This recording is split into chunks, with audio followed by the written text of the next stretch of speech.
Hello fam, welcome back to our channel. NSAS and SWAT has taken a different dimension and it has gotten the full attention of the government, and for the first time in this dispensation they're doing things that we are not used to, especially when it comes to issues that has to do with lives and in Nigeria. But before we go into the news proper, my colleague is here, of course. Would like you to subscribe to our channel by clicking on the red subscribe button.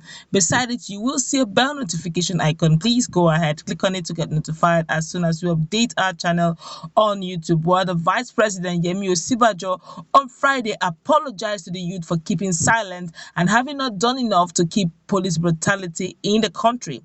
This is as #EndSARS protesters held candlelight sessions for victims of SARS police brutality in several cities like Lagos, Abuja, Port Harcourt, and Ibadan. Osinbajo, in a Twitter trend via his verified handle, admitted that the feelings of anger and frustration by young Nigerians were justified. He said several meetings had been held with government officials and actions will be taken, including disbanding of SARS, to compensate for the injustice suffered at the hands of errant officers. He wrote, "Dear Nigerians, I know that many of you are angry and understandably so. We couldn't have moved faster and for this we are sorry. At least we could have actually moved faster," he said. "I fully understand how many young people feel. Many feel that we have been too silent and have simply not done enough. These feelings of frustration are justified. There are far too many people who have been brutalized at the hands of the police, and this is unacceptable. We must take responsibility for protecting young people, even sometimes from those who are paid to protect them. Over the past week, we have been following the process and have had a number of discussions with key people in the administration that you deserve to be informed about. Transparency, after all, is a key tenet of governance. We understand that you want to see action from us, and I'm here to tell you that work is ongoing. I chaired a meeting of 36 state governors and the minister of the FCT, that's NEC, where we resolved to set up judicial panels of inquiry so we can see justice served and fast too. The reason being that only state governors by law can set up judicial inquiries in their states. The hearings will be public. Osinbajo also sent condolences to the families of Juma Isaac, a protester killed on Sunday, and all those who had lost their lives at the hands of wayward police officers. He added, "To those injured, I wish a full speedy recovery. We have proposed that each state government set up a victim support fund, which at Nigerian government will support. This is the least that we can do to compensate for the injustice suffered at the hands of errant officers. We also understand that the issues that we are raising are bigger than just SARS. They are deep and systemic, and we are undertaking comprehensive measures that will revamp the police by addressing issues of welfare, service conditions, and training." As we are right now, this issue of too much talk is not important right now. I tell you the truth, because the best way for you to show that you are apologetic over a particular case is when you do something drastic. When there is a change, what Nigerians are complaining is not, we are not complaining that, oh, SARS has misbehaved, you've got to deal with them. It's something that is chain, like it's been happening for so long and it's been dragged along for so long, and there had been so much of distrust on the part of the government. In other words, they have failed Nigerians severally, not just failing us as per not meeting up with some of the needs of Nigerians, but the fact that they promise overly and they fail to perform. On the overpromise on an underperformance. That is what is making Nigerians to be so mad. How can you, for example, looking back at these same issues, this complaint had been since 2012. This complaint has been hanging. Now, it was there, forgotten about. 2017, 2018, 2019. You have not done anything about it. The most important thing right now is for them to jump into swift action. And one of the things that Nigerians are so eager to see the government do is to penalize all those who have those erring officers. Deal with them. I think that will lift the burden, the pains off the heart of the people. No matter how you sweet talk the people, we are used to it already.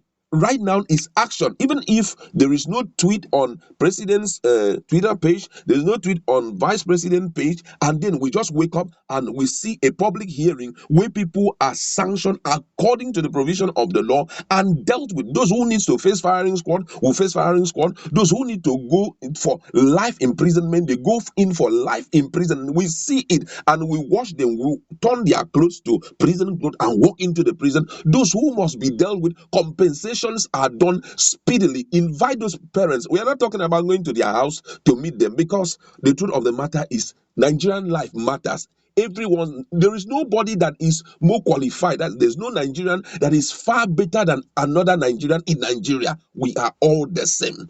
We told you guys, go there and represent us. So for Nigerian to be at peace, invite those who are fallen victim of this brutality, police brutality. Invite them to presidency. Let them come to Aso Rock. Sit with president one-on-one. If there are so many, seven people every day, it will give them that pride. Nigerians will say, yes, we are now being recognized. Truly, we are the ones that elected you into that position. That is what Nigerian wants. It's not to be sitting afar off and be telling we are doing, oh, the state governors, you guys can be handled. It was a federal parastatal that did this thing. So it must be corrected by the president himself. That alone will bring down the anger of Nigeria. There are a lot of things, threats here and there.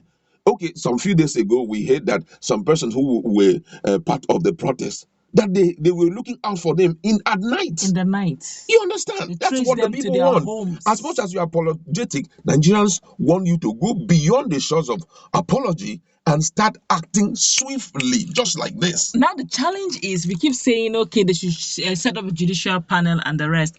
Now the challenge now is, when you set it up, how are we so sure that the innocent or the victims, when coming out to attest, they will not be victimized after that? Yes. These are the things we're looking at. How are we so sure that after they come out and testify, some hours, some days, some months after, they will not be victimized again? And this time around, the matter will be shut dead.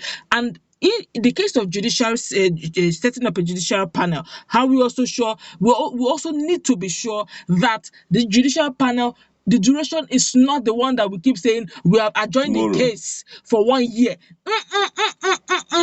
Justice must be served now and must be served speedily. A timeline should be given. He said, we are going to be dealing with all these cases in a period of 3 weeks, 1 month. And every day, bam, bam, bam, bam, bam, we hit it on the head, drop that one, pick another one, just like that, very fast. There's nothing like, okay, we've decided to shift it for 25 days. When they finish, they say, okay, the panel of inquiry will write a report to the president, and they will write the report. We won't hear anything. Don't forget that the issue of EFCC, it's still pending. They told us that the 45 days. 45 days was given to them. They've swept it under the carpet. Nobody has heard about it and all of that. This is not governance. And this is exactly what the youth are trying to avoid. Exactly. If you're going to make a panel, make it open, make it transparent. We want to be hearing the dealings every day. There is no closed door meeting. When these things were done, it was done openly. When these people were killed, they were killed. Nobody talked about it.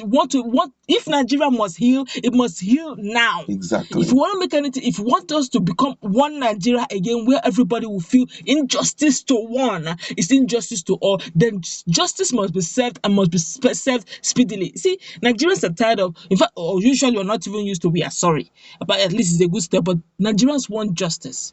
We don't need apology. My apology is not enough. Now you can imagine that yesterday they still went about raiding the protesters' home. They went about looking for their homes to raid them. How did we get to this level now? If this continues, which means the disbanded SARS, they are disbanded, but they still have some miscreants who are still walking in to say, who are you to even protest? Exactly. How dare you protest? You understand? Those are the things that bring so much pain to the heart of most people. Because if, for example, you're telling us you've disbanded these people, and we are still seeing that culture of SARS among the police system, it therefore means it's just an issue of saying this unit is no more. But guess what? They are shifted to other units and they continue with that same culture of brutalizing Nigerians. And that's one of the things that Nigerians are speaking against. And if nothing is done about it, well, I don't know what the future looks like. I tell you the whole truth. You're actually looking at revolution in our hands. I pray it shouldn't get to that. I pray it shouldn't get to that. I just pray. The populace, the youth, are not relenting. Have you seen the crowd that came for candlelight session? Session. It was horrific. It was awesome. Let To me use show that you that word. they Like, are of one mind. do you Muslims, understand? so Christian, or the north, or the south. Everybody. The only people who came out and said we need in the south. They say sorry in the north we need SARS. We are not against SARS. Where are they? They were governors. It was only governors that were doing it. You understand? They were the ones that came out openly. The other ones couldn't even last because if, for example, they were not paid or they were not coerced into doing that, they would have stayed for 5 days too in the north No, shouting that we need it. I saw two videos from, I think one from Kano or so, and the other one from the north. They were actually begging that they are now the one that while the South is shouting end brutality, end SARS, they're now saying end insecurity in the North. Okay. Theirs were placards, they were carrying placards that while the South are ending end SARS, they want to call their own that they should end insecurity. It's biting them. Exactly. So if the South can with one voice and do this, then the North should also rise up with the issue of insecurity, because the truth of the matter is it's affecting everybody. Exactly. If you feel that it's not you now, it could be your nephew, it could be your niece, it could be your wife, it could be your husband, it could be your mother, it could be anybody close to you. So honestly, SARS needs to end.